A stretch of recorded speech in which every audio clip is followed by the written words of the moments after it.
Yo, what's up, man? It's comedian Billy Sorrells, and I'm not on the air right now. I'm just stepping into the mic. I'm talking into it. You can find me, KYSDC.com. And somebody go over there to Ho Chi and get me some mambo sauce and some wings. I'm hungry.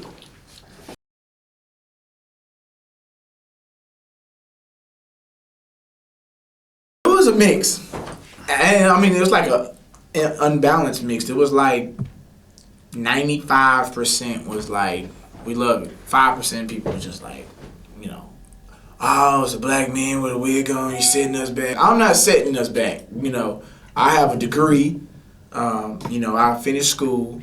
You know what I'm saying? I don't have any problems. I haven't been to jail. I haven't been to the penitentiary. You know, I'm not setting the community back. You know, these brothers are standing outside a liquor store selling crack, shooting people in the face and robbing and mugging. That's what's setting our community back, you know. But somebody laughing or having a good time and understanding the perspective of what it is about comedy, I think that's the biggest thing. And that was the hardest thing to really get through, was to really just start understanding that people need to learn to laugh at ourselves. We as black people, we can laugh at everybody else, no matter how severe the situation is. But when we talk about somebody black, oh, it's offensive. Oh, we're offended. Oh, we can't. You set us back. You defaming our community. I mean, you gotta think about it, man. You know, every major black artist that does comedy has done a female impersonation at one point or another. Look at them all: Martin, Shanae, Wanda, Jamie Foxx. What would Jamie Foxx be without Wanda? I mean, what about Tyler Perry without Medea? You know, these are things that just understood because it reaches that niche market, and surprisingly enough, that people don't realize that black women are the push of pop culture. It ain't just black, it ain't just hip hop. It's the fact that what our black women do, because they are the most looked at, sought after people in pop culture altogether. The gay community, they mimic our black women. Major fashion, they mimic our black women's style. Black men, we put them all in our videos. What would our videos be, music videos be? It's not just hip hop, it's the fact that we started putting and showcasing our black women in these videos that made people feel like, I want that. That's the sought after prize, and people lose track of that sometime and don't understand it. You know what? I'm gonna just take a minute. I'm normally cracking jokes, but you know, the whole black girl say stuff. But you know, I epitomize the women in the video just for humor. But black women are doing some phenomenal and astounding things, and I think really more than anything, I think it's time for black men to say thank you, and we appreciate it.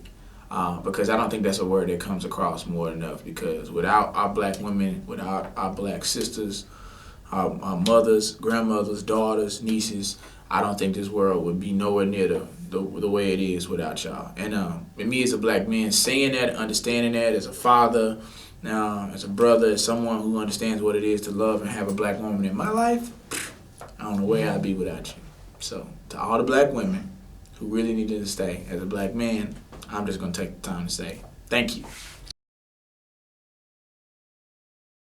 I give my hats off to people and the late, Heath Ledger. Heath Ledger wasn't gay. Heath Ledger wasn't bisexual.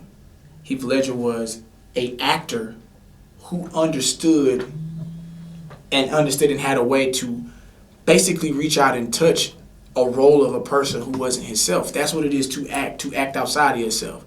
You know, I'm be honest with you, that would probably be something difficult for me. That's something I probably wouldn't be comfortable with doing. There are lines and limitations, but the great actors have no lines and limitations. They can sell you someone who's not themselves.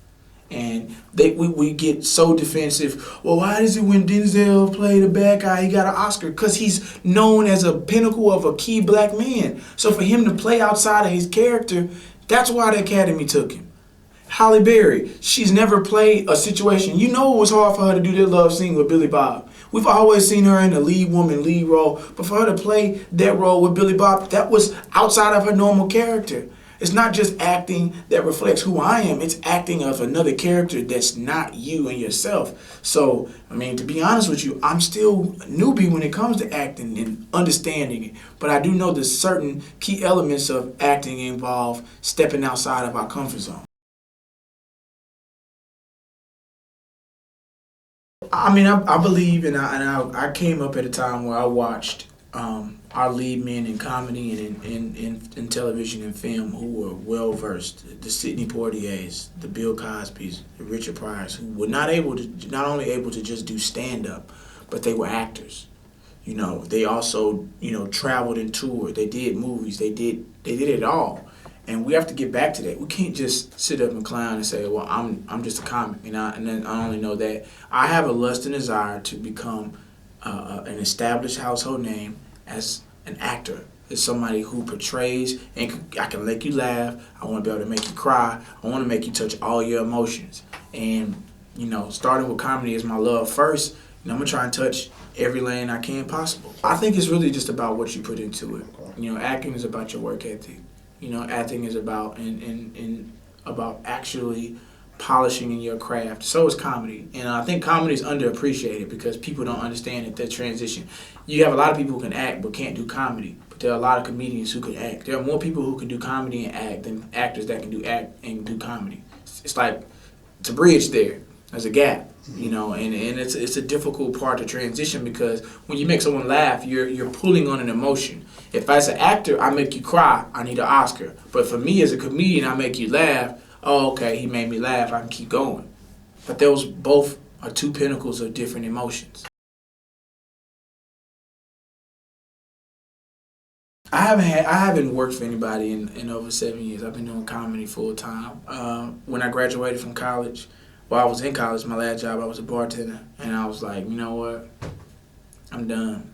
I knew my mind, and no offense to anybody that's a bartender, but I knew as coming up having a degree, I knew what I wanted to do, and I just said, okay, hey, I'm going to have to discipline myself, set some things aside, and really focus on this. And God willing, I've been doing this for 7 years, full time. I haven't had another job. I hadn't had to go punch a clock at I don't have a W-2 from CVS, somewhere else like that. This is my full time. I live this. And I think, no offense to anybody who's not doing it on that level, but me chasing this dream this way, it's pulling more out of me.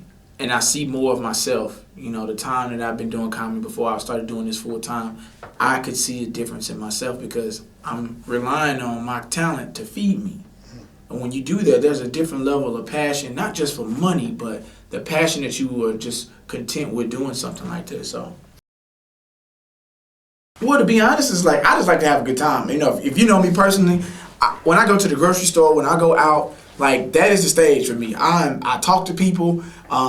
I think you can learn so much and understand mannerisms of people just by taking the time to talk to them. Like, you don't know me sketch, that came from me just doing it all the time. Like, I'll see somebody older and I'll say, I bet you I can make them act like they know me. What I'm saying, I knew you when I saw your ass. That's what I'm saying. That's what I'm saying. You remember when that card game? It was me, you, JD, and that white girl came out with that cocaine and had that powder on her nose. That's what I'm saying. That's what I'm saying. That Ronnie, nobody know what Ronnie's at. Where he at? Well, Ronnie with that black hat on. It's fun to engage people, and it shows us how, even though we're different, we're all very much the same. And that's what I try and show and convey with it. Me talking to the guy who's unfortunately homeless. We gave him some money, gave him a couple dollars, but I'm not here to defame or poke fun at anybody, but just being able to converse with him on that level or just saying, hey man, I know you, and just having a conversation just for a minute. I'm not too busy to talk to somebody who's in a different situation than myself and have a laugh. I really didn't do any joke cracking in that situation. Comedy, I can honestly tell you the fun part about it is that when you're able to make a woman laugh, when you're able to change her mindset, change her mood, change her tone, that says something from what I've seen. I'm not the guru of this, but it just says something that you have a way to heal a woman inside. And the world can throw sticks, stones, whatever. But if you as a man can go to a woman and bring humor to her life, it lets her know that you can brighten her day. And it takes time because it takes a moment to just share what your gift is, even if you're not a comedian. You're just somebody who just knows women. Fellas, if you know a woman, it's not your money. Check me out, man. BillySorrells.com, YouTube.com/Billy Sorrells. Follow me on Twitter. Hey, look, I'm doing this for you. You right there. No, you. That's sitting right here at your computer that's bored. I'm doing this for you. The one who got their lights cut off last week. And your lights might be off now and you watching this on your phone. It's going to be okay. I'm doing this for you. Your girlfriend mad at your dog. It's going to be all right, player. It's going to be all right. BillySorrells.com, Casanova Comedy. Holla at your boy.